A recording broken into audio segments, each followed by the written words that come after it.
Hey guys, welcome back to the channel. And today's video, I'll be talking about our last three UFC events we had and the next 12 UFC events we will have in 2026.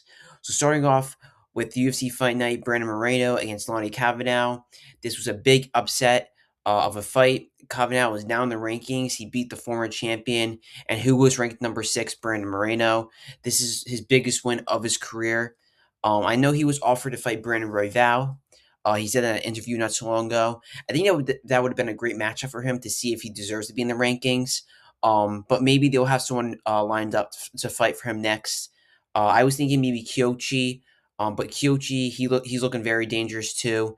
He's a veteran in the sport. He definitely wants a title shot next too.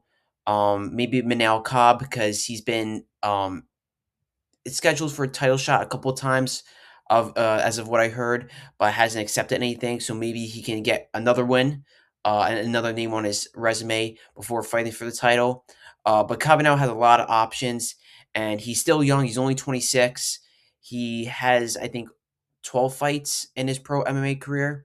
Only one loss, and that was to Charles Johnson. That was the fight before the Brandon Moreno fight. But yeah, very excited. He's a tough guy in the flyweight division, an amazing striker, and yeah, very excited what they'll have matched up next for him. And then going to UFC 326, Max Holloway versus Charles Oliveira. This was also a dominant 5 rounds for Charles Oliveira. He showed why he has the best jiu-jitsu in the UFC right now, and arguably of all time.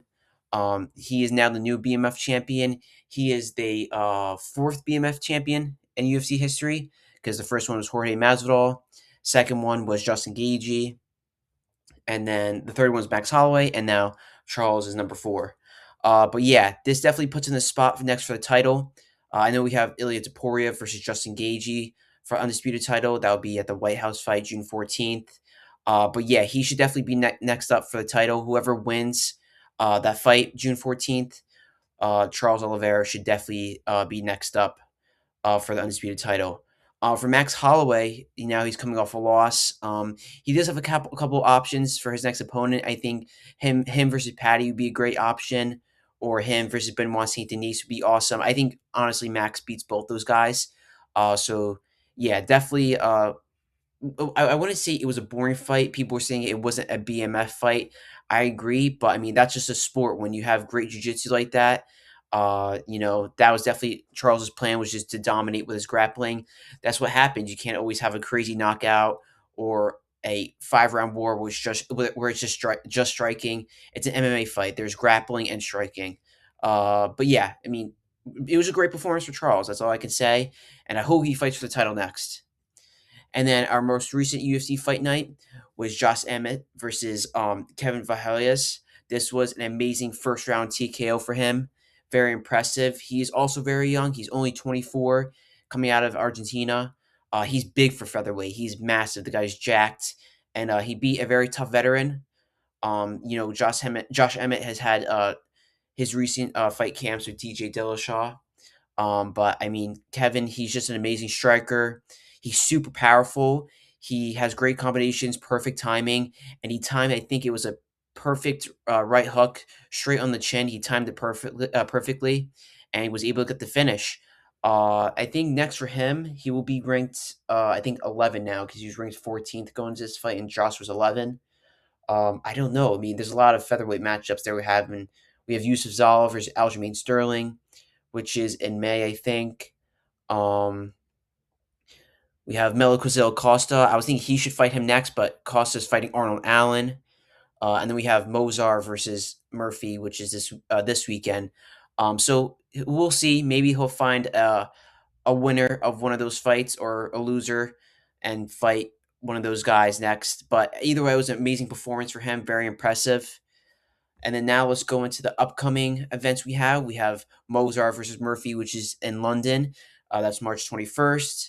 And then we have Adesanya versus Joe Pyfer, which is March 28th in Seattle. Then we have Moicano versus Duncan, April 4th, and the Apex. And then we have UFC 327. We have Yuri Prohaska against Carlos Ulberg. This is Miami, April 11th. And then our co-main event is Joshua Van versus Tatsuro Taira for the Flyweight Championship. And then we have Dominic Reyes versus Johnny Walker. So quite a couple good fights on there. I think we also have Kevin Holland versus Randy Brown. I don't know what else fights. Let me see. Oh, we Beneil Dariush from Manuel Torres, which I think got canceled. I think that fight got pushed back to a UFC fight night. I think Beneil Dariush is fighting Colin Selkild, I think now. I think that fight got pushed back to May. I'm not sure. That's what I saw. I may not be 100% correct about that. And they have Gamrot versus Esteban. That's going to be a great matchup at 155. So, yeah, pretty stacked card. And then another UFC fight night we have is April 18th, Burns versus Mike Malott. This would be awesome in Canada. Malott fighting is in his home territory. Malott is an absolute stud. He's a killer, black belt in jiu-jitsu, amazing striking. His last win against Charles Raddick was an amazing knockout he had. I think that was in Canada's last pay-per-view. But yeah, he's an absolute stud. Can't wait for that fight. And then we have another UFC fight night, Aljamain Sterling versus Yusuf Salah. That's April 25th. That's also at the Apex. And then we have JDM, the former champion, against Carlos Prates, May 2nd in Perth, Australia. That's going to be an amazing fight. The winner of that will probably fight for the title. If JDM gets his redemption against a very dangerous guy, he should definitely be fighting for the title. Once again, he's also very young. He's only 30. He's been champion.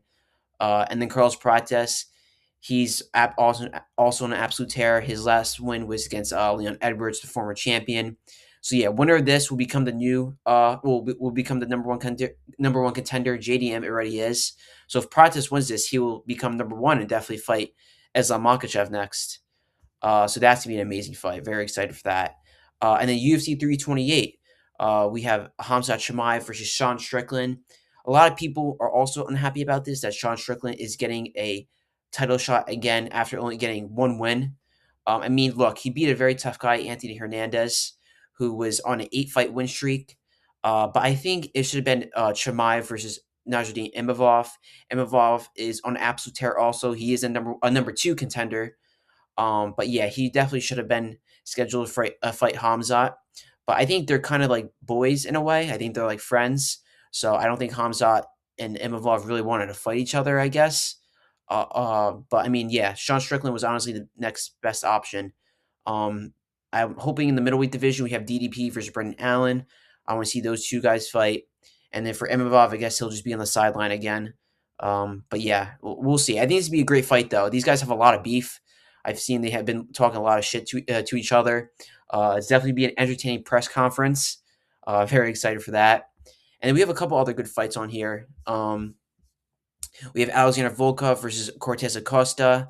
That would be amazing. Cortez Acosta is also an absolute stud. He's a killer. And then we have Sean Brady versus Joaquin Buckley. That was actually supposed to be a UFC fight night, but they moved it onto UFC 328. Very excited for that. Two amazing welterweights. Both guys are coming off losses, but I mean, they're both killers. They have so much ahead of them in the career. Could definitely be title content. Both these guys should be fighting for a title someday in their career. And then in the light heavyweight division, we have Jan Blachowicz versus Bogdan Kuskov. This is actually their second fight. I think they first fought each other. I think it was UFC. Was it UFC 323 back in December? It was a draw.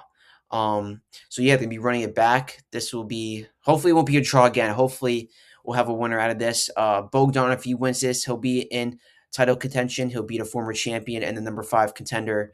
But yeah, pretty good card. Very excited for this. This is in New Jersey. And then we have another UFC fight night.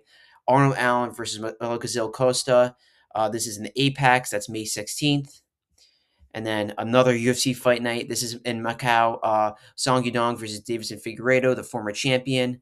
I think Figueiredo is ranked number 7, and then Song Yudong is ranked number 5. And then we also have Sergey Pavlovich, who's number 3, against Taliesin Teixeira, who's number 11. And then we have Zhang Mingyang against Alonzo Minefield. That'd be a good fight. Zhang is coming off a loss against Johnny Walker, I know. He's still a tough prospect. He's an amazing striker. He's beat a lot of good guys in his career. I think this is only his 5th fight in the UFC. And Alonzo Minefield is unranked. So that'd be an interesting light heavyweight fight. But yeah, not a bad UFC fight night we have here. And then next we have the former champion Bilal Muhammad against Gabriel Bonfim. This will be a very interesting fight. This is also in the Meta Apex June 6th. And then we have UFC Freedom 250, Ilya Topuria versus Justin Gaethje, the undisputed lightweight championship. That will be the main event. And then the rest of the card, I'm a pretty big fan of. We have the former middleweight champion and light heavyweight champion, Alex Pereira. He's attempting to become a three-division champion, the first to ever do in UFC history. This is for interim title, so obviously the winner of this will fight Tom Aspinall, who's the undisputed champion, and he'll be fighting the number one Cyril Gane. This will be an amazing fight. I can tell you this won't be at all a boring fight. Both these guys are amazing kickboxers. Someone is definitely going to get knocked out in this fight. I think it's going to be a show. This is a great fight to put on the UFC White House because people are definitely going to be entertained by this, especially people who are upset about the BMF fight and saying it was a boring fight. But yeah, this is going to be absolutely amazing. Heavyweight showdown. And then we have the number 2 Sean O'Malley against the number 6 Amin Zahabi. This is going to be a pretty good fight too. Both guys are good strikers. Uh, Sean O'Malley, I'm very surprised he took this fight. I thought he would be waiting for a title shot too. But it's kind of in a weird. He kind of in a weird position now. He lost to Merab twice, and then he's coming off a win against Song Yadong, and now Zahabi is a good matchup. He's ranked number 6. But yeah, I think this will be a very entertaining one. I think Sean O'Malley's gonna win by knockout. I hope he does. He definitely needs a finish. He hasn't gotten a finish since his when he won the belt, which was in 20. Was it August of 23? Yeah, yeah, when he fought Aljo, that was his last finish. So he hasn't gotten a finish in a long time. Um, yeah, but I hope he gets it. And yeah, that's gonna be an interesting fight too. Lightweight division, we have number 9 Mauricio Rufy versus number 13 Michael Chandler. Mauricio Rufy is coming off a win against Rafael, and then Michael Chandler. I don't know when was the last time he won a fight, but he's coming off a loss against Paddy Pimblett, which was back in April. But perfect guy to put in the on the White House card. I think he was supposed to fight Conor McGregor, but I think Conor McGregor dropped out because there's a lot of rumors, or there's actually proof that there was a fight. There was a fight that was dropped. So people were thinking it was Conor McGregor versus Michael Chandler. But to put Mauricio Rufy in, this is definitely be a striking battle as well. A lot of big striking fights, so it's definitely be interesting. And then we have Bo Nickel versus Kyle Dukas, which is be a good fight. Um, People are disappointed that Bo Nickel's also on this because he's still unranked. I think it's a good way to represent the United States though, because he is a collegiate wrestler. He wrestled at Penn State. He's one of the greatest college wrestlers of all time. He's a 4-time NCAA champion, I'm pretty sure. But yeah, I mean, what if when it comes to representing the USA, he's a perfect guy to put in the card. And then our opener will be the number 2 Diego Lopez against the number 9 Steve Garcia, which will also be entertaining. So overall, all these fights will be entertaining. I don't think anything will be boring on here. I don't know if they'll add another fight, which will be number 7 because I think there's 6 on here right now. But yeah, people are obviously disappointed that Islam Makhachev's not on it. John Jones is not making an appearance. Conor McGregor. But either way, I think it's a great card, but it doesn't live up to the hype that Dana White was saying how it's gonna be the best card or whatever, and how it's gonna be at the White House. I don't know what the setup's gonna be like yet. I don't know what the news on that is like, but still, it's a very entertaining card. I'm definitely gonna watch it, and I believe it's on a Sunday. Yeah, it's on Sunday at 8 o'clock. It starts June 14th. I don't know why. Oh, yeah, because it's the president's birthday. That's why it's June 14th. That's why it's not on a Saturday. So yeah, I will definitely be watching it. I'm very excited. I hope you guys enjoyed, the last couple of UFC events and are very excited for the up and coming ones we have. Let me know what you guys think about these fights in the comments and all your opinions, and I'll see you guys in the next video. Peace.